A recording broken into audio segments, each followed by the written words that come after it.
નમસ્કાર દર્શક મિત્રો, આજે આપણે આપણા બીજા એક પાડોશી દેશમાં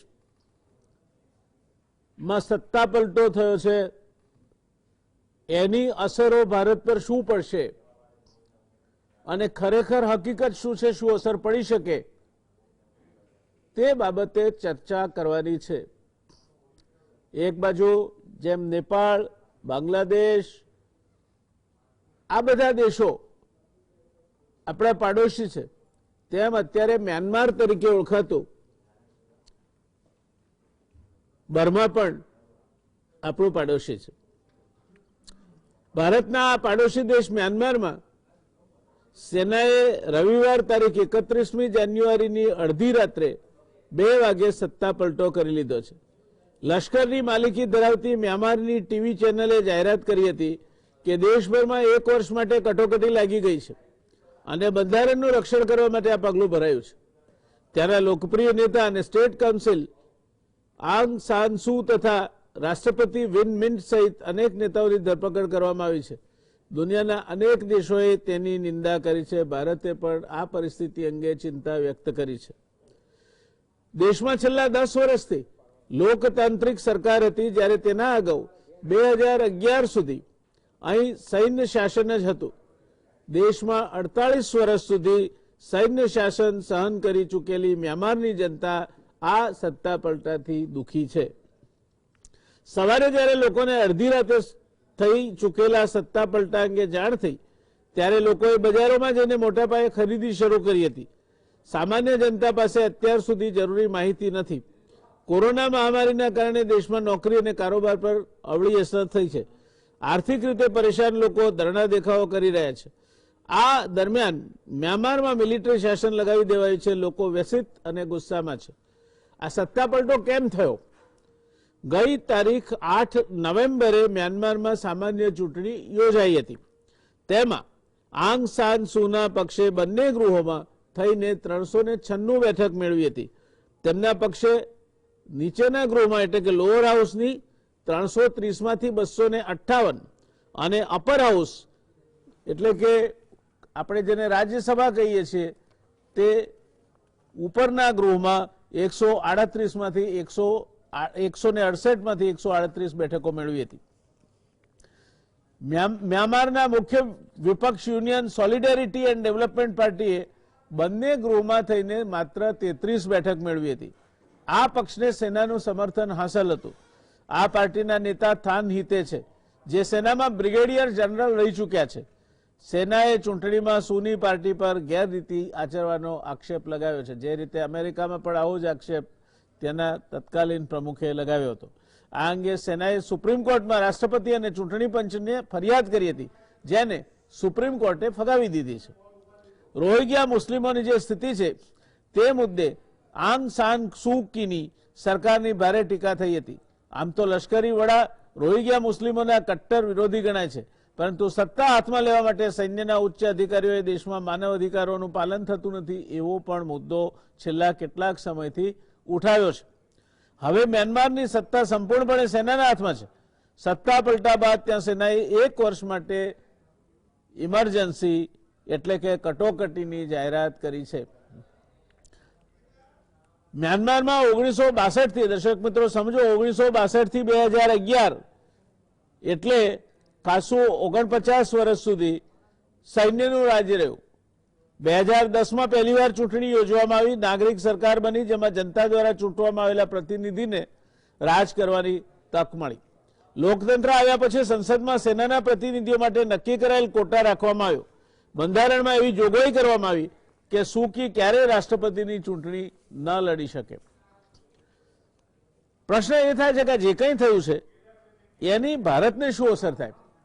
દર્શક મિત્રો, ભારત અને મ્યાનમાર બંને પાડોશી છે। મેં આપને જણાવ્યું, બંનેના સંબંધ ઘણા જૂના છે। પાડોશી દેશ હોવાને કારણે ભારત માટે મ્યાનમારની 1468 કિલોમીટરથી વધુ લાંબી સરહદ છે। ભારત મ્યાનમારની વસ્તી 5.4 કરોડ છે, તો લગભગ ગુજરાતથી થોડી ઓછી ગણી શકાય, અને વિસ્તાર 6,76,500 75 ચોરસ કિલોમીટર, એટલે ગુજરાત કરતા 3 ગણા કરતા વધુ મોટો એનો વિસ્તાર છે.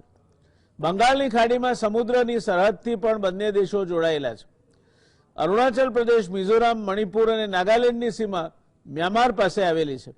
આ રાજ્યોમાં અલગાવવાદ અને ઘૂસણખોરીને અટકાવવા માટે ભારત માટે મ્યાનમારનો સાથ હોય એ અગત્યનું છે.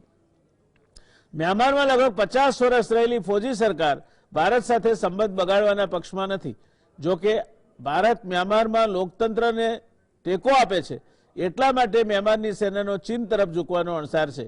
એવા પણ સમાચારો મળે છે કે ચીન મ્યાનમારના વિદ્રોહીને હથિયાર આપીને તેમને ભારત વિરુદ્ધ ઉશ્કેરી રહ્યું છે. આવું કરીને તે પૂર્વોત્તર રાજ્યોમાં અશાંતિ ફેલાવવા માંગે છે. નેધરલેન્ડ્સના એમ્સ્ટરડમ આધારિત think tank European Foundation for South Asian Studies એના રિપોર્ટમાં આ દાવો કર્યો છે. જર્મન સમાચાર એજન્સી DWના રિપોર્ટ પ્રમાણે પાકિસ્તાની ગુપ્તચર એજન્સી ISI મ્યાનમારમાં આતંકવાદી સમૂહોને ટ્રેનિંગ આપી રહી છે, જેનો હેતુ સીમા પાર આતંકવાદને પ્રોત્સાહન આપી દેશને અસ્થિર કરવાનો છે. સાઉથ એશિયા ડેમોક્રેટિક ફોરમના એનાલિસ્ટ સિગફ્રીડ ઓ વુલ્ફે આ માહિતી આપી હતી. ચીન અને પાકિસ્તાનનું મ્યાનમારમાં જોડાણ ભારત માટે મોટું જોખમ બની શકે છે. ભારતે મ્યાનમારમાં સૈન્ય બળવા અંગે ચિંતા વ્યક્ત કરતા પાડોશી દેશને કાયદો અને લોકતાંત્રિક શાસનને જાળવી રાખવાની અપીલ કરી છે. ભારતીય વિદેશ મંત્રાલયે એક નિવેદન જાહેર કર્યું છે. અમે મ્યાનમારમાં થયેલા ઘટનાક્રમ અંગે જાણકારી મેળવી રહ્યા છીએ. ભારત મ્યાનમારમાં હંમેશા લોકતંત્ર તરીકે સત્તા હસ્તાંતરણના પક્ષમાં રહ્યું છે. અમારું માનવું છે કે કાયદાનું શાસન અને લોકતાંત્રિક પ્રક્રિયા યથાવત રહેવી જોઈએ. અમે સંપૂર્ણ સ્થિતિ પર નજર રાખી રહ્યા છીએ. આ એકદમ રાજનૈતિક જેને કહેવાય અથવા તો કૂટનીતિ રમનાર લોકોનો જવાબ છે. આ અંગે વિદેશી બાબતોના જાણકાર રહીશસિંહ કહે છે કે મ્યાનમારના ઘટનાક્રમની અત્યારે ભારત પર કોઈ અસર નહીં પડે. તેની પાછળ 3 કારણ છે. પ્રથમ કે સંબંધ દેશ સાથે નક્કી થાય છે, તેના શાસક સાથે નહીં. બીજું, મ્યાનમાર સાથે આપણા સંબંધ ત્યારથી સારા થવાનું શરૂ થયું હતું કે જ્યારથી ત્યાં માર્શલ લો એટલે કે સેનાનું શાસન હતું. ત્રીજું, મ્યાનમારને ભારતની જરૂર છે, માટે તે પોતે ભારતથી અલગ થવા અથવા સંબંધ બગાડવાનું નહીં ઈચ્છે. રહીશસિંહે કહ્યું છે કે ભારત એક લોકશાહી દેશ છે, માટે મ્યાનમારમાં જ્યારે સેનાનું શાસન છે ત્યારે આપણે જાતે મિત્રતાની પહેલ ન કરવી જોઈએ. જો કે ત્યાં સેનાનું શાસન લાગવાથી ચીન મ્યાનમાર સાથે સંબંધો વધારી શકે છે, જે આપણા માટે ચિંતાજનક હશે. અમેરિકા અને ઓસ્ટ્રેલિયા શું કહે છે આ મુદ્દે, દર્શક મિત્રો? કારણ કે આપણે વારે ઘડીએ આ સંગઠનની ક્વાડની વાત કરીએ છીએ. તો વ્હાઇટ હાઉસના સ્પોક્સપર્સન જેન સાફીએ કહ્યું છે કે મ્યાનમારમાં સેનાના પગલા અંગે પ્રેસિડેન્ટ જો બાઇડનને બ્રીફ કરાય છે. આ મુદ્દે અમેરિકન રિજનલ પાર્ટનર્સ સાથે કોન્ટેક્ટમાં છે. અમે મ્યાનમારમાં લોકતંત્રનું સમર્થન કરીએ છીએ. મ્યાનમારની સેનાને ચેતવણી આપતા અમેરિકાએ કહ્યું છે કે અમેરિકાએ તાજેતરની ચૂંટણીમાં પરિણામોને બદલવા કે મ્યાનમારની લોકતાંત્રિક વ્યવસ્થામાં અડચણ ઊભી કરવાના પ્રયાસનો સખત વિરોધ કર્યો છે અને જો આ તખ્તાપલટ ખત્મ નહીં થાય તો જવાબદાર લોકોની વિરુદ્ધ કાર્યવાહી કરીશું. ઓસ્ટ્રેલિયાએ પણ મ્યાનમારમાં બનેલી સ્થિતિ અંગે ચિંતા વ્યક્ત કરી છે. દેશના વિદેશ મંત્રી મારિસ પેને સેનાને કાયદાના શાસનનું સન્માન કરવા અને ખોટી રીતે કસ્ટડીમાં લેવાયેલા તમામ નેતાઓને તાત્કાલિક છોડી મૂકવા માટે કહ્યું છે. તેમણે કહ્યું છે કે ઓસ્ટ્રેલિયાની ચૂંટણી પ્રક્રિયા પછી ચૂંટાયેલી નેશનલ એસેમ્બલીની શાંતિથી રચનાનું મજબૂતાઈથી સમર્થન કરે છે. એટલે તમારે ત્યાં ચૂંટણી થઈ ગઈ, ચૂંટણીના પરિણામો આવી ગયા, અને તે પણ કેવા પરિણામો કે જે પક્ષ ચૂંટાયો એને બંને ગૃહોમાં થઈને 396 બેઠક મળી અને વિરોધ પક્ષે જે સેનાના બ્રિગેડિયર જનરલનો પાર્ટી છે એને બંને ગૃહમાં થઈને 33 બેઠક મળી. આ 33 બેઠક વાળો જોર મારે છે કે ઇલેક્શન બરાબર નહોતું, એમાં ગેરરીતિઓ થઈ હતી, માટે એને રદ કરવું જોઈએ. સુપ્રીમ કોર્ટમાં જાય, સુપ્રીમ કોર્ટે ના કહી એમાં કોઈ ગેરરીતિ છે નહીં, અમે એ રદ કરવાની વાત નહીં માનીએ અને એમણે આ અરજી કાઢી નાખી. આ પાર્ટી જે છે એ વિપક્ષમાં એના થાન હિતે કરીને નેતા છે જે સેનામાં બ્રિગેડિયર જનરલ રહી ચૂક્યા છે. સેનાએ ચૂંટણીમાં સુની પાર્ટી પર ગેરરીતિ આચરવાનો આક્ષેપ લગાવ્યો છે. અત્યારે આ ગેરરીતિ આચરવી એ એક સામાન્ય આક્ષેપ થઈ ગયો છે જે સેનાએ અત્યારે જે લોકશાહી સરકાર હતી તેના પર લગાવ્યો છે. ભારત લોકશાહી દેશ છે, લોકશાહીનું સમર્થન કરે છે. બીજું, એનું બર્મા સાથે 1400 કિલોમીટર કરતા વધારે મોટી સરહદ છે. એના 4 રાજ્યો સીધી રીતે મ્યાનમાર એટલે કે બર્માની સરહદને અડે છે. સરહદ પાર થતી પ્રવૃત્તિઓ, એ પછી રોહિંગ્યા હોય કે પાકિસ્તાન આતંકવાદની ટ્રેનિંગની હોય, એ હંમેશા ભારત માટે ચિંતાનો વિષય બની શકે છે. અરુણાચલ પ્રદેશ, મિઝોરામ, મણિપુર અને નાગાલેન્ડની સીમા પાર આ મ્યાનમાર આવેલું છે. મ્યાનમાર દરિયાની દ્રષ્ટિએ જોઈએ તો અરબી સમુદ્રમાં જે એનો બંગાળનો અખાત છે તેમાં પણ એનું એક બારું છે. આમ એક કરતાં વધારે કારણસર બર્મા એટલે કે મ્યાનમાર આપણા માટે વ્યૂહાત્મક અગત્યતા ધરાવતો દેશ છે. ત્યાં હવે મિલિટરી શાસન આવ્યું છે. શું થશે એ ચર્ચા કરવા માટે આજે આપણી પાસે 3 વિદ્વાન પેનલિસ્ટ ઉપલબ્ધ છે. એમ્બેસેડર ડોક્ટર કેતન શુક્લા છે, ડોક્ટર અમિતભાઈ ધોળકિયા છે. આ બેમાંથી એકેને હું નથી માનતો કે કોઈ ઓળખાણના અથવા પરિચયના મોહતાજ હોય. એ જ રીતે એર કોમોડોર કેદાર ઠાકર પણ આ ચર્ચામાં આપણી સાથે જોડાવાના છે. એટલે એક અતિ સક્ષમ કહી શકાય એવી પેનલ આ મુદ્દે આપણી સાથે છે. આપણે શરૂઆત કરીશું કેતનભાઈ આપનાથી. મ્યાનમારમાં જે સત્તા પલટો થયો અને જે મિલિટરી જુન્ટાનું શાસન આવ્યું છે એ બાબતમાં શું કહેવું છે આપને? એનાથી ભારતને શું અસર થાય? ભારતનો પાડોશી દેશ છે, વધુ એક પાડોશી દેશ, વધુ એક સરહદ ભારત માટે સંવેદનશીલ બની, એવું આપ માનો છો? મ્યાનમાર ભારત માટે બહુ ઇમ્પોર્ટન્ટ કન્ટ્રી છે. આપણે જે કહ્યું બોર્ડર છે, પણ એમાં સૌથી અગત્યની આપણી જે પોલિસી છે, act East and looking neighbourhood first, એટલે આ બંને પોલિસીમાં મ્યાનમારનો બહુ મહત્વનો ભાગ રહેશે. કારણ કે આપણે આમાં ઘણા પ્રોજેક્ટ શરૂ કર્યા છે કે ઇન્ડિયાથી થાઈલેન્ડ એટલે કે 1360 કિલોમીટરનો રોડ 70 બ્રિજો સાથે થાઈલેન્ડ સુધી બનાવવાનો, પછી આગળ જતા વિયેટનામ સુધી જવાનો. કલકત્તાથી KMTP રોડ એટલે કે એક આપણે મ્યાનમારમાં સિત્વે એરપોર્ટ ડેવલપ કર્યું છે, એ 2008 કિલોમીટર, એટલે મલ્ટી ટ્રાન્ઝિટ ટ્રાન્સપોર્ટ પ્રોજેક્ટ. એટલે આ બંને પ્રોજેક્ટ ઇન્ડિયા માટે બહુ અગત્યના છે. એટલે આ એક જે કહેવાય તાજેતરમાં જે થયું છે એનો, એ પહેલા મ્યાનમાર અને આપણા સંબંધો ઘણા વર્ષોથી ઘણા સારા રહ્યા છે. અને આપણે જે કહ્યું કે ડેમોક્રેસી, તો લોકશાહી, આપણે લોકશાહી દેશ છીએ, પણ મ્યાનમારના આપણા સંબંધો છે એમાં પ્રિન્સિપલ કરતાં પોલિસી વધારે મહત્વની રહી છે. આપને યાદ હશે ફર્નાન્ડિસના ટાઈમમાં એ જે એમની એ એક્ટિવિસ્ટ હતા બર્મીઝ, એ વખતે આપણા સંબંધો થોડા બગડ્યા હતા. તો જે સરહદ ઉપર જે નાગાલેન્ડ અને અરુણાચલ પ્રદેશમાં સારી એવી તકલીફ પડી હતી, એ પછી આપણા સંબંધો ધીમે ધીમે ફરી સારા થતા ગયા. અને 2019માં આપણે મ્યાનમાર જોડે જુલાઈમાં ડિફેન્સ કોઓપરેશન એગ્રીમેન્ટ સાઇન કર્યો છે. આપણા ફોરેન સેક્રેટરી અને chief of defence staff Myanmar 19 foreign office consultation માટે ગયા હતા. અને આપણે તાજેતરમાં જ મ્યાનમારને ડિફેન્સમાં સેના ટોર્પિડોઝ અને એક સબમરીન INS સિંધુવીર હાલમાં જ આપી છે. 22મી જાન્યુઆરી આપણે કોવિશિલ્ડના 15 લાખ એમને વેક્સિન આપવામાં આવ્યા છે. અને આપણે એમના જે 4th લાર્જેસ્ટ ટ્રેડ પાર્ટનર છે, એટલે એમના જે 25% એક્સપોર્ટ છે એ ઇન્ડિયામાં થાય છે. એટલે આમ બધી રીતે આપણે જોવા જઈએ તો એક તો ચાઇનાની નેવલ પ્રેઝન્સ એટલે સિત્વે આપણો જે મહત્વનો પ્રોજેક્ટ છે કે આપણે થાઈલેન્ડ અને વિયેટનામ સુધી આપણા રસ્તાથી જોડાઈ શકીએ. બીજી અગત્યની વસ્તુ જે આપણે કહીએ કે જે આ નાગાલેન્ડ છે, નાગાલેન્ડના CKYL ગ્રુપ અને NSC-NCK ગ્રુપ, જેણે નાગા એગ્રીમેન્ટ સાઇન 2015માં નથી કર્યો, તો એને માટે પણ સૌથી અગત્યની વસ્તુ એ છે કે આપણા મ્યાનમાર સાથેના બોર્ડર પર સંબંધો ખૂબ જ સારા રહે. અને એને માટે 2015માં ઇન્ડિયન આર્મીએ એક સ્ટ્રાઇક કર્યો હતો અને નાગારી જે કેમ્પ હતા એ ડિસ્ટ્રોય કર્યા હતા. એ પછી આપણે 2 વાર સનસાઇન ઓપરેશન મ્યાનમાર જોડે જોઈન્ટલી કર્યું છે. અને security and growth for all the region Sagar project, એમાં મ્યાનમારનું બહુ જ મહત્વનું સ્થાન રહેલું છે. 2015માં મ્યાનમારના પ્રેસિડેન્ટ અહીંયા આવ્યા હતા, 2019માં આપણા PM, 2015 અને 2017માં મ્યાનમાર ગયા હતા.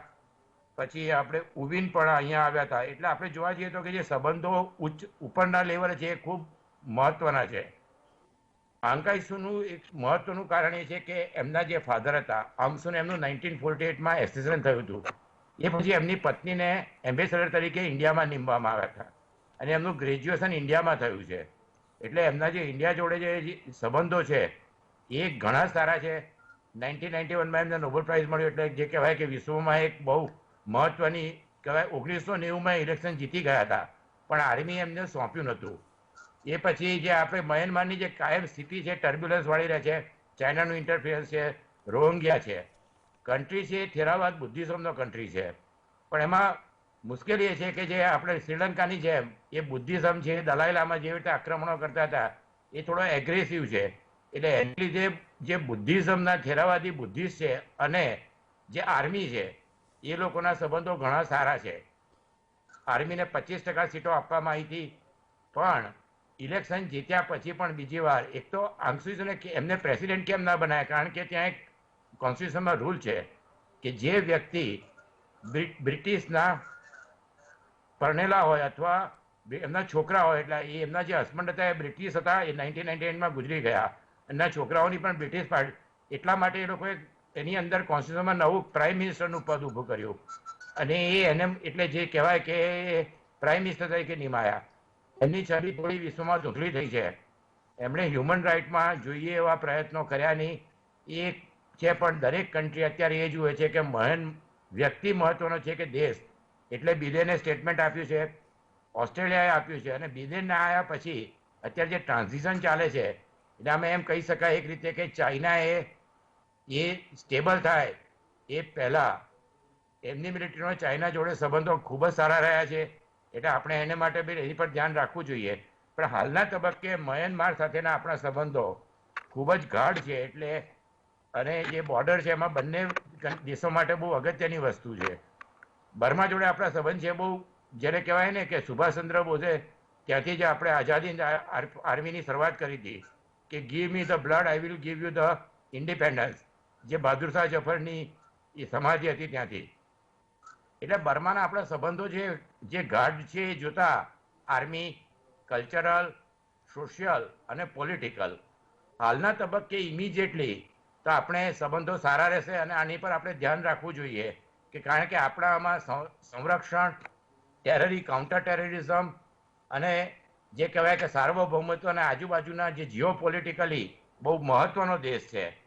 આપણે જોવા જઈએ તો બર્મા જે કહેવાય એમાં ગુજરાતીઓ બહુ મોટી સંખ્યામાં હતા. એવી 2 વાર 1942માં આવ્યા અને પછી 1962માં આવ્યા. તો એની અંદર આપણે જોઈએ તો જે કહેવાય કે બુદ્ધિઝમ ત્યાં ઇન્ડિયાથી ગયું હતું. એટલે આપણે બંગાળમાં એને સ્વર્ણભૂમિ કહે છે, લેન્ડ ઓફ લોટસ. તમને યાદ હશે કે બહુ શરદચંદ્ર ચટ્ટોપાધ્યાયની શ્રીકાંત કરીને એક નોવેલ હતી. તો બંગાળીઓની જે સાહિત્ય છે એનું પણ બહુ મહત્વ છે. હિસ્ટોરિકલી આપણે તિલક અને બીસી પાલને ત્યાં માંડલેમાં રાખ્યા હતા. આપણા લાસ્ટ કિંગ જફર ત્યાં આગળ એમનું અવસાન થયું હતું. અને જે બર્માના કિંગ હતા એમને 1885માં બ્રિટિશે થિબો મિનને રત્નાગીરીમાં રાખ્યા હતા. એટલે આમ જોવા જઈએ તો આપણે કહેવાય કે વર્ષોથી આપણા સંબંધો છે કલ્ચરલી, પોલિટિકલી, સોશિયલી અને ઇકોનોમિકલી અને સાથે સાથે જીઓ સ્ટ્રેટેજિક એટલે કે આર્મી. એટલે આ બધી રીતે જોતા આપણે આની પર જે ચાંપતી નજર રાખવી જોઈએ. પણ હાલના તબક્કે આપણા સ્ટેટમેન્ટ બેલેન્સ આવવા જોઈએ, કારણ કે ચાઇનાનું ત્યાં પ્રભુત્વ છે અને ચાઇનાનું સ્ટેટમેન્ટ મોટેભાગે એ જ આવશે કે આ ઇન્ટરનલ મેટર છે, એટલે થાઈલેન્ડની જેમ. એટલે અમે આમાં કશું કરવા તૈયાર નથી. એટલે ઇન્ટરનલ મેટર એમની જાતે સોલ્વ કરે. એટલે આપણે જે કહેવાય કે અમેરિકાનું જે સ્ટેટમેન્ટ છે કે ડેમોક્રેસીને આપણે સપોર્ટ કરીએ છીએ, પણ હાલના તબક્કે આપણે ઇમિડિયેટલી આમાં ખાસ કંઈ બહુ મોટી ચિંતા કરવા જેવું નથી, પણ ચાંપતી નજર રાખવાની જરૂર છે. પ્રિન્સિપલ કરતાં પોલિસી વધારે ઇમ્પોર્ટન્ટ છે. એટલે આપણે આપણા હિતોનું વધારે ધ્યાન રાખવું જોઈએ. એટલે એ અત્યારની પરિસ્થિતિમાં આ એક જે કહેવાય કે આપણે હાલમાં જ આપણે ફોરેન ઓફિસ કન્સલ્ટેશન થયા છે, એમને સબમરીન આપી છે, ગ્રેનેડ્સ આપ્યા છે. એટલે આપણા જે સંબંધો છે અને આગળ જતાં આપણો જે લુક ઈસ્ટ પોલિસી છે એને માટે સૌથી અગત્યનું, કારણ કે આપણે બે ઓફ બેંગાલ અને જે રસ્તો છે એ રસ્તો આખો મ્યાનમાર, થાઈલેન્ડ, વિયેટનામ સુધી જશે. એક વસ્તુ આમાં નોંધવા જેવી છે, જે આપણે ફોરેન પોલિસીમાં બી એ લોકોએ અત્યારે થોડા વખત પહેલાં લખ્યું હતું કે આપણા જે પ્રોજેક્ટ છે એનું ઇમ્પ્લિમેન્ટેશન છે એ ચાઇનાના હિસાબે સ્લો છે. એટલે આપણે જેમ બને એમ જલ્દી પ્રોજેક્ટો ત્યાં આગળ પૂરા કરી અને આ રસ્તા પૂરા કરી અને જે કહેવાય કે આપણા હિતમાં જે સૌથી અગત્યની વસ્તુ છે એનું સૌથી વધારે ધ્યાન રાખવું જોઈએ. જી ધન્યવાદ. દર્શક મિત્રો, જય એક નારાયણ. કરતા વધારે કારણોસર આપણા મ્યાનમાર સાથેના સંબંધો અગત્યતા ધરાવે છે. આ થઈ વિદેશ નીતિને લગતી બાબત. અને ડૉક્ટર કેતનભાઈ વિદેશ નીતિના નિષ્ણાત છે, એના પ્રેક્ટિશનર છે. બીજો એક મુદ્દો આમાંથી ઉપસ્થિત થાય છે એ છે કે સેનાને તમે માંડ કરીને સત્તામાંથી દૂર કરીને લોકશાહી સ્થાપી હતી. આમ છતાંય એની સેનાની અમુક બેઠકો તો અનામત રહે જ. એટલે સેના એક વખતે સત્તાનો સ્વાદ ચાખી જાય પછી એ પાકિસ્તાન હોય, મ્યાનમાર હોય કે અન્ય કોઈ દેશ હોય, તો સેનાને સીધી આડકતરી રીતે રાજનીતિમાં ખેંચવી એ કેટલું હિતાવહ છે એ પેપર મેં ફોડી નાખ્યું છે અમિતભાઈ માટે. આપણે રોકાઈશું એક નાનકડા કમર્શિયલ બ્રેક માટે, અને અમિતભાઈ ત્યાર પછી સીધો આપની પાસે આવીશ કે સેનાને રાજનીતિમાં ભેળસેળ કરવી, એની સાથે ચેડા કરવા, એને પંપાળવી, એને રાજનીતિમાં સીધી આડકતરી રીતે રસ લેતી કરવી, એ આપના મતે આ બધા દેશોનો અનુભવ જોતા કરવા જેવું ખરું કે સેનાને સેનાનું જ કામ કરવા દેવું જોઈએ? કારણ કે આપણા બંધારણમાં તો ત્રણેય વિંગ જુદી છે, ત્રણેયના ચીફ જુદા હતા. હવે પરિસ્થિતિ થોડી બદલાઈ છે, તો એને ધ્યાનમાં રાખીને આપની કોમેન્ટ્સ હું માંગીશ, પણ એક બ્રેક બાદ. દર્શક મિત્રો, રોકાઈશું એક નાનકડા કમર્શિયલ બ્રેક માટે. નમસ્કાર દર્શક મિત્રો, મ્યાનમારમાં જે સત્તા પલટો થયો છે, સેનાએ સત્તાના સૂત્રો હસ્તગત કર્યા છે, તે સંબંધમાં રસપ્રદ ચર્ચા ચાલી રહી છે. એક વિદેશ નીતિના નિષ્ણાતે એમની વાત આપણને કઈ શું કરવું જોઈએ, શું નહીં કરવું જોઈએ, આપણે ઉતાવળ કરવી જોઈએ, નહીં કરવી જોઈએ, બધી વાતો કરી. જઈશું સીધા પ્રોફેસર અમિતભાઈ ધોળકિયા પાસે. મેં મારો પ્રશ્ન અમિતભાઈ આપને કહી દીધો છે, આપ પ્લીઝ કેરી ઓન. મ્યાનમારના હળવાના સંદર્ભમાં પ્રશ્ન રજૂ કર્યો કે સિવિલિયન ઓથોરિટી, ડેમોક્રેટિકલી ઇલેક્ટેડ ગવર્મેન્ટ અને મિલિટરી એસ્ટાબ્લિશમેન્ટ, આ બે વચ્ચે કયા પ્રકારના સંબંધો રહેવા જોઈએ, આ દ્રષ્ટિએ આપણે વાત કરીએ તો આ પ્રશ્ન હાલના સંદર્ભમાં હજી પણ મહત્વનો છે એવું કહી. જરૂર એ વાત સાચી છે કે મિલિટરી કૂઝની સંખ્યા હવે ઓછી થઈ ગઈ છે. અગાઉ 1950, 60 કે 70ના દાયકામાં જે રીતે લશ્કરી બળવાઓ થતા હતા એ હવે ઘણા ઓછા થાય છે, પરંતુ હજી પણ ખાસ તો ત્રીજા વિશ્વના દેશોમાં મિલિટરીનો એક રાજકીય રોલ આપણને જુદા જુદા દેશોમાં જોવા મળે છે. અને આપણા પડોશમાં પણ બાંગ્લાદેશ, પાકિસ્તાન, મ્યાનમાર, આ ત્રણેય દેશો એવા છે કે જેમાં જુદા જુદા સમયે મિલિટરીએ લાંબો સમય સુધી સત્તા ભોગવી છે અને લોહીયા રીતે જે કોઈ પણ ચૂંટાયેલા રાષ્ટ્ર પ્રમુખ કે પ્રધાનમંત્રી હોય તેમની હત્યા કરીને ત્યાં સત્તાના સૂત્રો સંભાળેલા છે. મિલિટરી, હું એવું માનું છું, હંમેશા દેશની સરહદોની સુરક્ષા માટે જ હોય. મિલિટરીનો રોલ સામાન્ય રીતે એક્સટર્નલ સિક્યોરિટીની સાથે જોડાયેલો છે અને એ જ રીતે એ રહેવું જોઈએ. અને આ કામ કરવા માટે પ્રોફેશનલ મિલિટરી ફોર્સિસ હોય એ ખૂબ જરૂરી છે. અને આ પ્રોફેશનલ મિલિટરી ફોર્સ એટલે બિન રાજકીય એવું મિલિટરી ફોર્સ.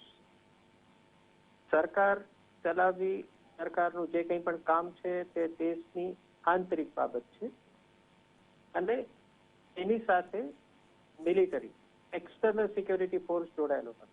દેશની આંતરિક સુરક્ષાને માટે એક જુદો ફોર્સ હોય છે જેને આપણે પોલીસ કે એવા ફોર્સિસનું નામ આપણે આપીએ છીએ. પેરામિલિટરી ફોર્સિસ પણ ક્યાંક ને ક્યાંક આંતરિક સુરક્ષા સાથે જોડાયેલો રહેતો હોય છે.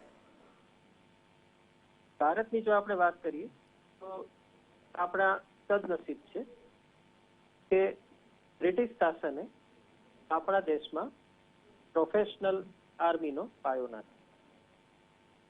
રાજા, સેનાપતિ, લશ્કર આ બધું એકબીજાની સાથે સૈકાઓ સુધી ભારતમાં જોડાયેલું અને સેના અને સેનાપતિ અને સિવિલિયન ઓથોરિટી એકબીજાની સાથે જોડાયેલી જ હંમેશા યુદ્ધો કરેલા છે અને એની ઘણી બધી ઐતિહાસિક વાર્તાઓ પણ આપણે ત્યાં પ્રવર્તે છે. પણ રાજા પોતે પણ લશ્કરી રીતે સુસજ્જ હોય, એનામાં લશ્કરી ક્ષમતા હોય એવું હંમેશા આપણી સંસ્કૃતિમાં, આપણા ઇતિહાસમાં એક અપેક્ષા રાખવામાં આવી છે કે રાજા પોતે પણ લડવા માટે સક્ષમ હોય. આ જે કન્સેપ્ટ છે કે રાજાનું કામ લડવાનું નથી, રાજાનું કામ રાજ કરવાનું છે અને લડવા માટે તમારે એક બીજો પ્રોફેશનલ કોર્સ ઉભો કરવો જોઈએ, એક આધુનિક લોકશાહી વિચારધારાની વચ્ચે.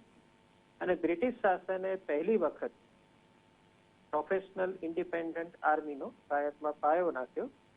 એને પરિણામે સ્વતંત્રતા બાદ પણ આપણો જે મિલિટરી ફોર્સ છે, મુખ્યત્વે આર્મી, કારણ કે નેવી અને એરફોર્સ પાસે એટલી સંખ્યામાં બળ નથી હોતું, એટલી સંખ્યામાં એમની પાસે જવાનો નથી હોતા કે જે આ પ્રકારે કોઈ પણ રીતે સિવિલિયન કામમાં જોડાઈ શકે. એટલે આપણી આર્મીને સ્વતંત્રતા બાદ પણ જવાહરલાલ નહેરુએ એક દીર્ઘ દ્રષ્ટિ વાપરી છે, સિવિલિયન ઓથોરિટીને સબોર્ડિનેટ રાખેલી.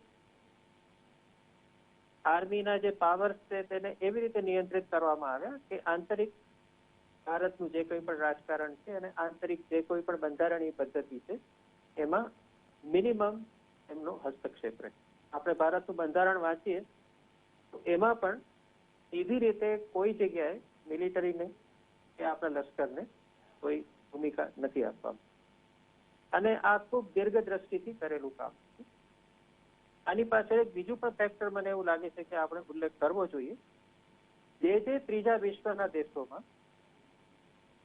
હિંસા દ્વારા, મિલિટરી એક્શન દ્વારા સ્વતંત્રતા લેવામાં આવી, ત્યાં શું હતું કે એક લશ્કરી દળ બ્રિટિશ શાસનની વિરુદ્ધ ઊભું કરવામાં આવેલું અને લશ્કરી દળ સ્વતંત્રતા પછી તે રાજ્યનો હવાલો એને પોતા પાસે લઈ લીધો. કારણ કે ભારતે પોતાની સ્વતંત્રતાની ચળવળ મહાત્મા ગાંધીના નેતૃત્વ હેઠળ અહિંસક રીતે લડી. આપણી પાસે એવો કોઈ લશ્કરી એવો દળ નહોતું કે જે એવો ક્લેમ મૂકે સ્વતંત્રતા પછી કે અમને પણ તમે સત્તામાં હિસ્સેદારી આપો. એટલે આ બધા જ ફેક્ટર્સ છે તે ભારતની લોકશાહી વ્યવસ્થાની ફેવરમાં ગયા અને એને પરિણામે ભારતની અત્યારની જે કોઈ પણ આપણી લશ્કરી વ્યવસ્થા છે એ સંપૂર્ણપણે પ્રોફેશનલી કામ કરે છે અને એને અત્યાર સુધી કોઈ જ રાજકીય ભૂમિકા, રાજકીય હસ્તક્ષેપ કર્યો નથી. જે મને લાગે છે કે વિશ્વમાં એક ખૂબ જ પ્રશંસનીય અને આદરણીય એવું એક ઉદાહરણ આપણે લોકશાહી દેશોમાં ઊભું કર્યું છે. પાકિસ્તાનમાં આવું એટલા માટે નથી થયું કારણ કે શરૂઆતથી જ પાકિસ્તાનની રાજકીય નેતાગીરી નબળી હોવાને કારણે પોતાને બચાવવા માટે એમણે હંમેશા લશ્કરનો ઉપયોગ કર્યો અને તક મળી ત્યારે પાકિસ્તાનના લશ્કરે એ જ સત્તાધીશોને હટાવી દીધા. એટલે મને એવું લાગે છે કે ભારતને માટે હજી પણ કોઈ એવી પરિસ્થિતિ નથી કે જેમાં આપણે આ મ્યાનમારનો જે લશ્કરી બળવો છે એનાથી ચિંતિત થવું જોઈએ આપણી લોકશાહીના સંદર્ભમાં. એક વાત હું જરૂર કહીશ કે આપણે આપણા લશ્કરનો આંતરિક સુરક્ષા માટે ઓછામાં ઓછો ઉપયોગ કરવો જોઈએ. લોકોને પણ ક્યારેક ક્યારેક ચાનસ ચડતી હોય છે કે લશ્કરને સોંપી દેવું જોઈએ, લશ્કરને બોલાવી લો, કોમ્યુનલ રાયટ્સ થાય તો પણ લશ્કરને બોલાવી લો, શ્રીનગરની ગલીઓમાં પણ લશ્કરને લડાવો. લશ્કરનું કામ દેશના આંતરિક નાગરિકો સાથે લડવાનું કે આંતરિક સુરક્ષા સાથે જોડાવાનું નથી અને લશ્કરના વ્યક્તિ માટે પણ આ એક બહુ દુવિધાની સ્થિતિ હોય. તમે અમદાવાદના કોમ્યુનલ રાયટ્સમાં આપણે અનેક વખત આર્મીનો ઉપયોગ કર્યો છે 1980ના દાયકામાં, પરંતુ એક લશ્કરના વ્યક્તિ માટે પોતાના જ દેશના નાગરિકો સામે બંદૂક ઉપાડવી કે એમની સામે કોઈ પણ કાર્યવાહી કરવી એ બહુ કઠિન કામ. કાશ્મીરમાં કામ કરતા લશ્કરના જવાનો હંમેશા એવું કહેતા હોય છે કે શ્રીનગરની ગલીઓમાં લડવું એ અમારું કામ નથી, અમારું કામ છે પાકિસ્તાન સાથે લડવું અને સરહદ પર કાર્યવાહી કરવી. તો બને ત્યાં સુધી આપણે લશ્કરનો ઉપયોગ ઓછામાં ઓછો આંતરિક કાયદો અને વ્યવસ્થાની સ્થિતિ માટે કરવો જોઈએ. એને કારણે લશ્કરની જે ભૂમિકા છે એમાં કોઈ આંતરિક પરિમાણ ના જોડાય અને લશ્કરના કોઈ વ્યક્તિને આંતરિક પરિસ્થિતિઓમાં જોડાવાની ઈચ્છા ના થાય. એક બીજી પણ વાત કરીશ કે એક નવું આપણે પરિમાણ ભારતમાં જોવા મળ્યું છે કે છેલ્લા કેટલાક વખતથી લશ્કરના નિવૃત્ત વડાઓ રાજકારણમાં સીધી રીતે જોડાવા લાગ્યા છે. આપણે જાણીએ છીએ કે જનરલ વીકે સિંહ પણ ચૂંટણી લડ્યા ભારતીય જનતા પાર્ટી તરફથી અને મંત્રી પણ બન્યા છે. એ રીતે કેટલાક અન્ય લશ્કરી ઉચ્ચ અધિકારીઓ પણ નિવૃત્તિ પછી સીધી રીતે રાજકારણમાં જોડાવા લાગ્યા છે. તો આ એક ટ્રેન્ડ એવો છે કે જેની આપણે માનસિક રીતે નોંધ લેવી જોઈએ. હું એવું નથી કહી રહ્યો કે એને કારણે અત્યારે લશ્કરની કોઈ કાર્યવાહી પણ એના ઉપર અસર થાય છે, પરંતુ બને ત્યાં સુધી લશ્કરના અધિકારીઓ નિષ્પક્ષ રહે, નિવૃત્તિ પછી પણ રાજકીય કે વિચારધારાકીય સંઘર્ષોમાં ના જોડાય, એ મને લાગે છે કે આદર્શ પરિસ્થિતિ છે. જય નારાયણભાઈ.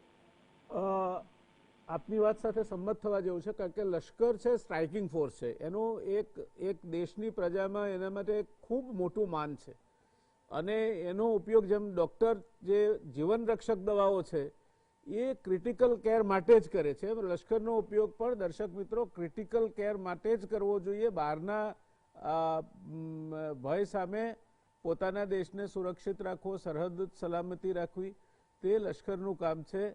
રાજનીતિમાં લશ્કર અને જ્યુડિશરી આ બે જ્યાં સુધી ના આવે ત્યાં સુધી સારું, કારણ કે પછી એવું છે કે તમે પ્રમાણિક હો પણ પ્રમાણિક દેખાવું પણ, તટસ્થ હો પણ તટસ્થ દેખાવું પણ એટલું જ જરૂરી છે.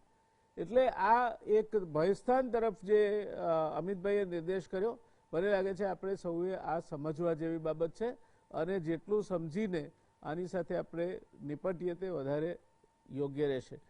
કેદારભાઈ, આપને મને એ પૂછવું છે કે આ બધી બાબતોમાં આ જે સૈન્ય છે, જે સ્ટ્રાઇકિંગ ફોર્સ છે, આપણી સેના છે, એ હંમેશા યુદ્ધમાં જોડાય, દોરાય, બલિદાનો આપે અને એવું જ કંઈક આપણે જ્યારે પૂર્વ પાકિસ્તાન એ જે અત્યારે બાંગ્લાદેશ છે તેના યુદ્ધમાં થયું હતું. ફિલ્ડ માર્શલ શામ માણેકશા, જનરલ જગજીતસિંહ અરોરા, એ બધા લોકો અને એમના માર્ગદર્શન નીચે અદ્ભુત પરાક્રમ કર્યું ત્રણેય વિંગે અને આપણે ધાર્યા કરતાં પણ વધુ રેકોર્ડ ટાઈમમાં પૂર્વ પાકિસ્તાનને નકશા પરથી હટાવીને બાંગ્લાદેશને પ્રસ્થાપિત કરી શક્યા. પણ ત્યાર પછી સિમલા કરારમાં જનરલ નિયાઝી અને એના અધિકારીઓને 1 લાખ જેટલા જવાનોને આપણે જે કેદ પકડ્યા હતા તે છોડી દેવાય, તે પ્રકારની પરિસ્થિતિનું નિર્માણ થાય, અથવા તો જ્યાં આર્મીએ અત્યંત શૌર્યથી, એવો જ કેસ જનરલ થિમૈયાના કિસ્સામાં પણ વર્ણવી શકાય. એવું જ આપણે 65ના યુદ્ધમાં પણ પાકિસ્તાન બોર્ડર પર સેનાના પરાક્રમ વિશે કહી શકીએ. ત્યારે કઈ પ્રકારની તમને આમ લાગે છે કે એ સેનાના મોરલ પર કઈ રીતની અસર કરે કે જ્યારે તમે જીતો, જાનના જોખમે લડો, દેશનો તિરંગો છે અંદર સુધી ફેરાવો અને પછી એક સરસ મજાની તક આવે અને એ તક તમારા નજર સામે ગુમાવાઈ જવાય, કેવું લાગે તમને? જય નારાયણભાઈ, ગુડ ઇવનિંગ. ઘણા વખતે મુલાકાત થઈ રહી છે તમારી સાથે. તમે પ્રશ્ન પૂછ્યો એ પહેલા સૌથી પહેલા તો એ કહીશ કે ભાઈ ડોક્ટર અમિતભાઈ ધોળકિયાએ બહુ વિસ્તારપૂર્વક લશ્કરની વાતો કરી, મિલિટરી કુની વાતો કરી, કે કઈ રીતે બાંગ્લાદેશ, પાકિસ્તાન અને આસપાસના દેશોમાં મિલિટરી થઈ રહ્યા છે. ખૂબ જ એમણે ક્રેડિટ આપી જવાહરલાલ નહેરુની દીર્ઘ દ્રષ્ટિને અને એ જ રીતે ક્રેડિટ આપી બ્રિટિશરોને કે જેણે એક પ્રોફેશનલ આર્મી તૈયાર કર્યું. પણ એક વસ્તુ આપણે ધ્યાનમાં લઈએ કે એ જ બ્રિટિશ આર્મીની લીગસી બાંગ્લાદેશ અને પાકિસ્તાનમાં પણ હતી. આપણે ત્યાં પહેલેથી જ ડેમોક્રેસી એસ્ટાબ્લિશ થઈ, ડેમોક્રેટિક વેલ્યુઝ એસ્ટાબ્લિશ થઈ. એની ક્રેડિટ જવાહરલાલ નહેરુ અને એમની સંવાદીય જે બધા નેતાઓ હતા એને ચોક્કસ આપીશું આપણે. પરંતુ પાકિસ્તાનમાં શું થયું? વીક લીડરશીપ હતી, એને કારણે જ મિલિટરી આવ્યું એવું નથી. there is a difference in the mindset of the two militaries. અને આજની ચર્ચામાં મિલિટરી તરફથી હું પ્રતિનિધિત્વ કરી રહ્યો હોવાથી થોડો હું આ ચાન્સ મારે પોતાને પણ સાંભળવાનો લઈશ. We must give credit to the Indian armed forces કે જે થ્રુઆઉટ એ પોલિટિકલ રહ્યા છે. જે જાતની વ્યવસ્થા કરવામાં આવી ઇન્ડિપેન્ડન્સ પછી નહેરુ અને સરકારે કે armed forces should remain apolitical, એ સ્વીકારી અને એ પ્રમાણે પોતાને તૈયાર કર્યા. They continuously focused on professional preparedness, professional training. 71ની લડાઈમાં જ્યારે ફિલ્ડ માર્શલ માણેકશાહનું નામ બધે ખૂબ ચર્ચાતું હતું અને most powerful and successful general તરીકે હતા, ત્યારે ઇન્દિરા ગાંધીના કાનમાં લોકોએ વાત નાખી હતી કે આ માણસ એટલો પાવરફુલ થઈ ગયો છે કે મિલિટરી કુ કરી શકે. અને છતાં તમને ખબર છે કે એનો અણસાર કે એ જાતની કોઈ ચર્ચા કે એ જાતની કોઈ અફવા પણ નહોતી આવી એ વખતે કે ભાઈ હવે આર્મી આટલું પાવરફુલ છે, એને પબ્લિકનો એટલો સપોર્ટ છે એટલે કદાચ મિલિટરી કુ કરી શકે. So we must let's give credit to the Indian armed forces who have merrily accepted and understood the arrangement and its position in a democratic governance. જી બહુ સાચી હા, વાત છે જ્યાં સુધી કેતનભાઈ. તમે 71ની વાત કરી, હવે લશ્કર છે એટલે એનું કામ લડવાનું છે ખાલી એટલું નથી, એ પણ જીઓપોલિટિક્સ સમજે છે, એ લોકો પણ ઇન્ટરનેશનલ રિલેશન્સમાં રસ લે છે અને સમજે છે. અને એટલે જ જયારે સિમલા એગ્રીમેન્ટની જેવી વાત જયારે બને, it is definitely a disappointment.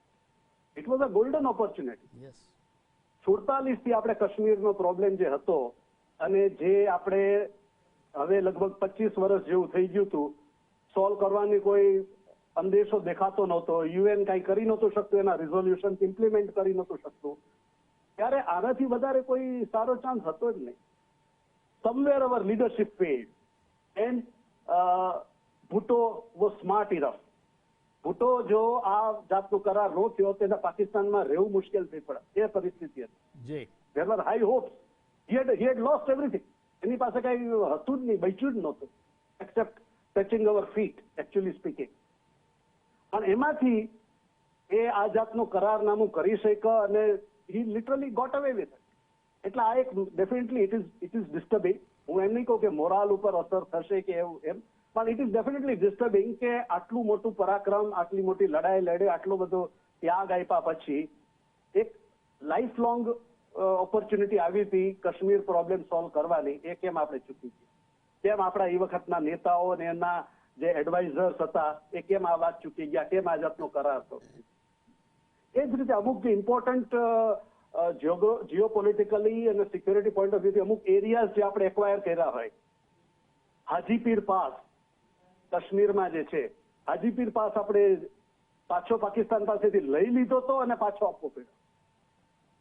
So these are some of the things which certainly pinches us. કે આના માટે હવે આ એક પ્રોબ્લેમ સોલ્વ થઈ શકતો હતો અને આપણે ચૂકી ગયા. It is definitely disturbing, although not it doesn't affect the morale as such at the lower level. G no we have કેદારભાઈ highest respect for our armed forces. એક નાનો પ્રશ્ન મારે પૂછવો છે આપને, પછી then I will move away to Ketanbhai. General Manekshaw અથવા તો general થિમૈયા એમને રાજ્ય કક્ષાના મંત્રી કે કેબિનેટ મંત્રી બનાવ્યા હોત તો એ બન્યા હોત? I don't think. At least General Manekshaw was very clear.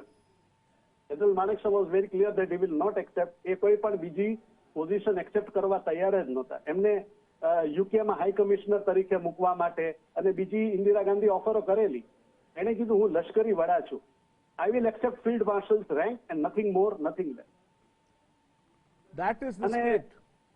અને અમિતભાઈની વાતથી હું સંબંધ થાઉં છું કે જયારે આટલું 35-40 વર્ષનું તમારું મિલિટરી કેરિયર રહ્યું છે, આટલું સારું તમે પરફોર્મન્સ કર્યું છે, આટલું તમે સેવા આપી છે, then you should retire gracefully.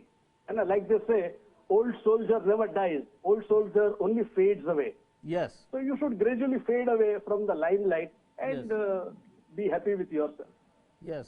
જે જનરલ પેટર્ન માટે કહેવાય છે કે then at the end of the movie the director asked then what happened to General Patton. So he said Patton was a product of war. With war he flourished and with the end of war he disappeared in the oblivion. Absolutely. એટલે આ આપણા રાજનેતાઓએ સમજવાની જરૂર છે કે how to keep these temptations, તમે એને temptation થી દૂર કેમ રાખવા. I think you have very validly made this point. Ketanbhai, back to you now. Pakistan અને ભારત વચ્ચે ટેન્શન ચરમસીમાએ હતું ત્યારે અમેરિકાના પ્રમુખ જાહેર કરે છે કે by 4 o'clock you should have good news from Pakistan and India. અને પાકિસ્તાને આપણા પાયલોટને મુક્ત કર્યા અને આપણે કહ્યું કે મૈત્રીપૂર્ણ રીતે સંધિથી આપણે વાર્તાથી પ્રશ્નો નિપટાવીશું. Do you think that our leadership be they in તાશ્કંદમાં એ જ વસ્તુ લાલબહાદુરજી સાથે બની હોય, આ જ વસ્તુ કદાચ મિસેસ ગાંધી સાથે એમના ટેનોરમાં બની હોય, કે આ જ વસ્તુ ત્યાર પછીના નેતાઓ સાથે બની હોય, આપને લાગે છે કે we are always being influence from outside powers? આ છે ને અત્યારે છેલ્લા 5 વર્ષ કે 6 વર્ષથી વોટ્સઅપ યુનિવર્સિટીમાં જાત જાતના લખાણો આવે છે. માણેક સાહેબ હું વર્ષો પહેલા મળ્યો હતો. જનરલ માણેક સાહેબે કહ્યું હતું કે field marshal will be field marshal. એ થિમૈયાનું બી હતું. યસ, એમણે એમની બાયોગ્રાફી દીપેન્દર સિંઘે લખી છે. આર્મીમાં અમિતભાઈએ જે કહ્યું ને બહુ અગત્યનું છે. એમાં પણ બીજા 3 મુદ્દા છે. એક તો પાકિસ્તાન અને મ્યાનમાર એ છે ને નાના નાના કન્ટ્રી છે. ઇન્ડિયાની ડાયવર્સિટી એટલી બધી મોટી છે કે આર્મી કૂ થવાનું કે આર્મી એને જે કહેવાય કે કરી શકે એવી પરિસ્થિતિ થઈ શકે એમ નથી. બીજી વસ્તુ જે આપણે તમે આઝાદી પહેલા જોયું કે ખાડિયામાં આર્મીએ માર્ચ કરી હતી, પછી 70-80માં આર્મીની ખાલી ફ્લેગ માર્ચ થાય તો પણ શાંતિ થઈ જતી હતી. લશ્કરનું કામ છે જે કહેવાય કે એમણે રાજકારણથી દૂર રહેવું જોઈએ. અમેરિકામાં આ ઇલેક્શનમાં સૌથી મહત્વનો મુદ્દો શું હતો કે army will not at all interfere. અને જે એમના FBI ડાયરેક્ટર અને આર્મીના ચીફ ઓફ જનરલ સ્ટાફે કહ્યું કે અમે આમાં પડીશું નહીં. એવી જ રીતે ઇન્ડિયામાં જનરલી આર્મીએ પોલિટિક્સમાંથી બહાર રહ્યા છે. અને એ એક બહુ અગત્યની વસ્તુ છે, કારણ કે લોકશાહીમાં સૌથી મહત્વની વસ્તુ એ છે કે તમે જે 4 સ્તંભ છે એની અંદર તમારે પોલિટિક્સ ના ઘૂસવા દેવું જોઈએ. અને આ એક બહુ મહત્વની વસ્તુ છે. એટલે અમિતભાઈનો જે મુદ્દો છે અગત્યનો છે કે જૂના જનરલો ઘણીવાર શોર્ટ્સ કમિશન વાળા 5 વર્ષની સર્વિસ પછી જે સ્ટેટમેન્ટ આપે છે એ આર્મી માટે જે કહેવાય કે આર્મીએ પોલિટિક્સથી દૂર રહેવું જોઈએ, એ બહુ અગત્યની વસ્તુ છે. માણેક સાહેબ રિફ્યુઝ કર્યું એ બહુ સારું હતું. ધન્યવાદ. Amitbhai, back to you. જે આખી વાત છે પાછે બર્મા તરફ લઈ જઈએ છીએ આપણે. બર્મામાં જે થયું એની આપણા પર શું એના પ્રત્યાઘાત આઘાત પડશે? આપણે હવે આ વાત કે આર્મીએ થવું જોઈએ, ઇન્ટરફિયર નહીં થવું જોઈએ, we have highest respect for our arm forces. એને હાલ પૂરતી આપણે એટલે જ રહેવા દઈએ. We shall continue to have that respect. પણ તમે 2 મુદ્દા પર મારે આપની કોમેન્ટ જોઈએ છે કે બર્મામાં જે કંઈ થયું હવે પછીના સમયમાં થશે. આપણે એવું કહીએ કે ચીન આપણને સહકાર આપે તો એ તો પીચ પર જઈને એવું કહેવા જેવું છે કે બોલર મને ફૂલટોસ બોલ આપે તો હું સેન્ચુરી મારું અથવા છગ્ગો મારું. એવું થવાનું નથી. ચીન એનું કામ કરવાનું છે, આપણે આપણું કામ કરવાનું છે. આ પરિસ્થિતિમાં જીઓપોલિટિકલ સિચ્યુએશન અને એસ્પેશિયલી તમારા ચિકન સ્નેકની પેલી બાજુના જે રાજ્યો છે they are becoming more and more volatile.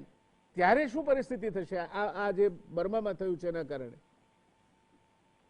Narayanbhai, તમારી વાત કરું એ પહેલા એક જ વાત કહેવું કેદારભાઈની વાતના સમર્થનમાં કહી કે બ્રિટિશ શાસન અને સ્વતંત્રતા પછીની ભારતની નેતાગીરી ઉપરાંત જરૂર હું ક્રેડિટ આપણા આર્મ ફોર્સીસને પણ આપીશ જે એ પોલિટિકલ અત્યાર સુધી રહેલા છે. હવે આપણે ફરી પાછા બર્મા પર આવીએ અથવા તો મ્યાનમાર પર આવીએ. સીધી રીતે જેમ કેતનભાઈએ કહ્યું એ પ્રમાણે કોઈ વિપરીત અસર ભારતની સુરક્ષા કે ભારતના આર્થિક હિતો પર પડે એવું દેખાતું નથી. એનું કારણ એ છે કે ભારત અને મ્યાનમાર વચ્ચે જે સંબંધો નોર્મલાઇઝ થવાના શરૂ થયા એ 1991ની સાલથી શરૂ થયા, પ્રધાનમંત્રી નરસિંહ રાવના સમયથી. અને ત્યારબાદ શ્રી અટલ બિહારી વાજપેયી એ સરકારે પણ આ જ પ્રક્રિયાને અને ત્યારબાદ મનમોહન સિંહજીએ પણ આ જ પ્રક્રિયાને આગળ ચાલુ રાખી. હવે આ સમયે પણ મ્યાનમારમાં લશ્કરી શાસન હતું. અને જેમ પાકિસ્તાનના સંદર્ભમાં ભારતે અભિગમ અપનાવ્યો છે કે પાકિસ્તાનમાં લોકશાહી સરકાર હોય કે લશ્કરી શાસન હોય, આપણે તો પાકિસ્તાનને પાકિસ્તાન તરીકે જોવાનું છે.